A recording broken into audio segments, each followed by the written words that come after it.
standing by the road with a heavy load from a sleepy soul.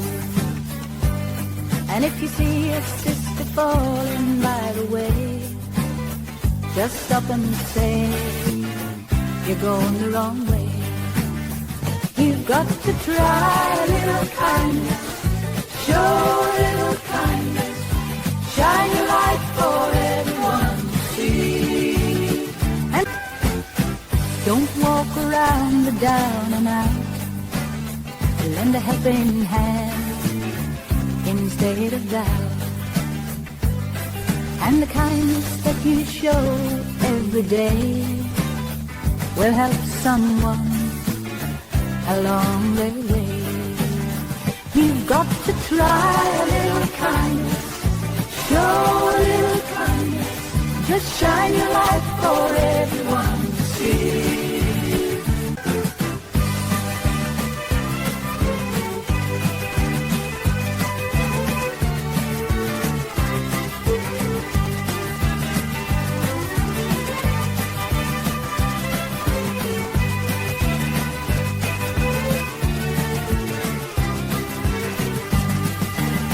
You've got to try a little kindness, show a little kindness, just shine your light for everyone to see. You've got to try a little kindness, show a little kindness, shine your light for everyone to see. You've got to try a little kindness, show a little kindness, you just shine your light for everyone to see. And if you try a little kindness, then you know. Hello and welcome. Thank you so much for joining me. My name is Essie Utekpe and this is Serenity with Essie. In today's program, we're going to be exploring self-concept. What does that even mean, you may ask? Self-concept is a combination of our views, our values, our self-image, our awareness of self. The ingredients that make us who we are. Now, self-concept is learned behavior. They are introjected values that we picked up from our early childhood, from our friends, our parents, our teachers, from our environment, religion, culture, the media, and from the larger society. The question I'm asking today is, what is your self-concept? And how does it support your mental health? Is it time for evaluation? Is it time to take a look at yourself? Now, let me illustrate my point with two aspects of my self-concept. For those who know me, you will also know that I have a bit of a perfectionist concept. Ooh, did I just say a bit? That's not true. Let me rephrase that. For those who know me, you will also know that I have a perfectionist concept. I like things to be done in a set way. Now you might be wondering, I say, what's wrong with that? I'm not in any way suggesting that you compromise on your standard of living. What I'm trying to say is, when your way of being begins to affect your mental health, perhaps it is time to stop and think. Now back to the story. Remember I said I have a perfectionist concept. Whilst I was making my introductory video for this channel, that aspect of my personality really came to play. Now this is where it gets weird because I'm going to personalize her because she is part of who I am. Sometimes she will sit here and tap me gently. At other times she will tap me harshly. I had made several videos and none seemed good enough. And she will remind me. She will say to me, "Oh, Essie, your videos are not good enough. No one will want to watch them. For anyone to be interested in your videos, your hair needs to be on flick and your nails were manicured. I'll tell you what I did with her. Rather than suppress her, rather than shut her out, I was determined to maintain an open and honest conversation with her by being kind to her, by loving her, and being tender towards her. One night at 11:30 p.m., I awoke from sleep, went downstairs, made a video, and posted it on YouTube. And I'm very glad I did because I believe I have a message to share. Now, a couple of years ago, that wouldn't have been the case. I would have given in to that aspect of my being.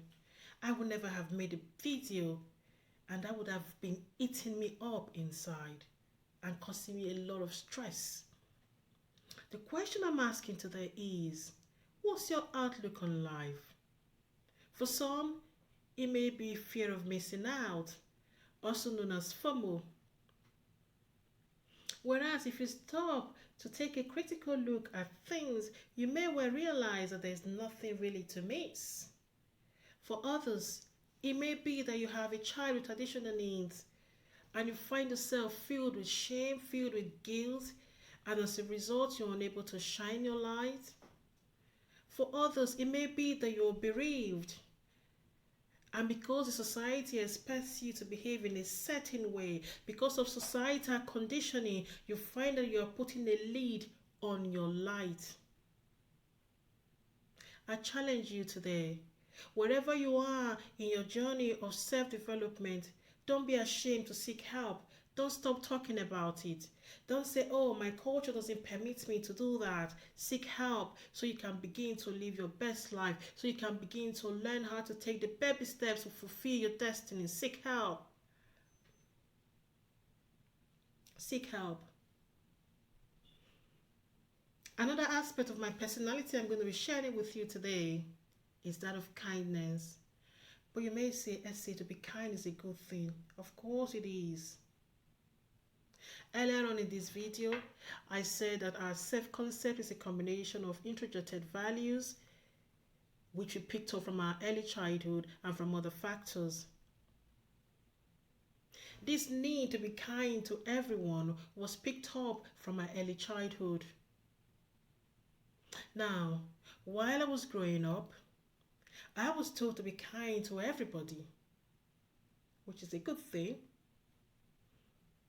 What I wasn't necessarily told was how to learn to be kind to myself.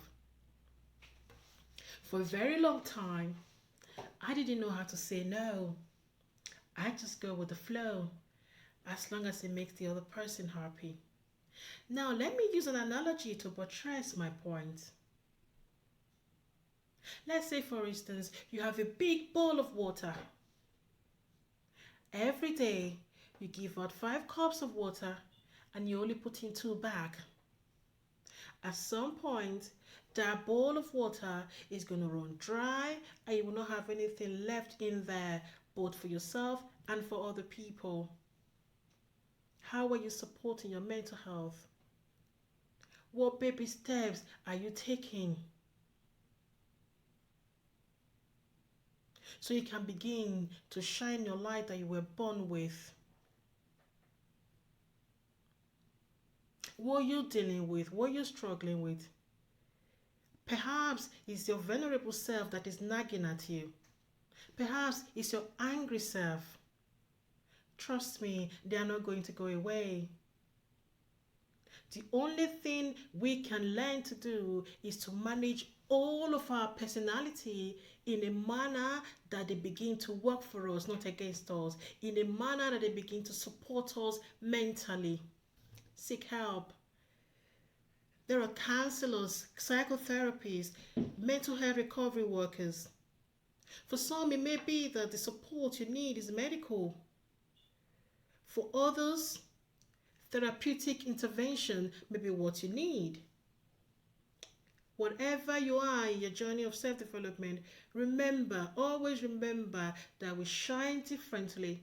Don't let anyone discourage you. Seek help. It is your life to live. I know I'm sounding cliche here, but this is what has worked for me and continues to work for me. Now, let me read you a quote from one of my favorite musicians, Bob Dylan. Where is my quote? Give me a minute. Yep, found it.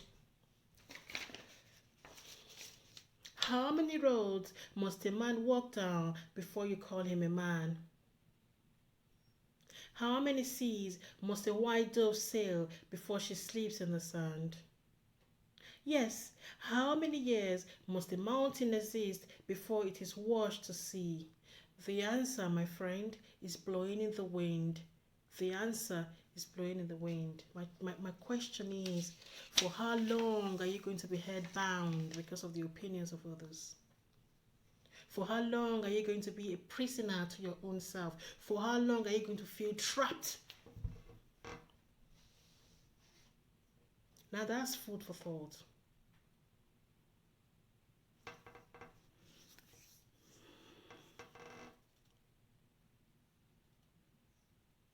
Who we are is controlled by internal and external factors that combine to make us who we want to become.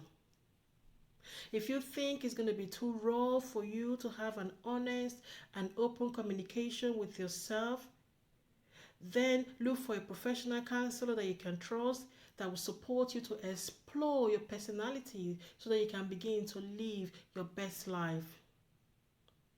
And if you would like to know more, please don't forget to send me a message and I will do where to reply. Also like and subscribe to this channel because more is on the way. I'm going to stop here for today. If you have learned a thing or two, don't forget to subscribe. Until I come your way next time, you've been watching Serenity with Essie. Ciao.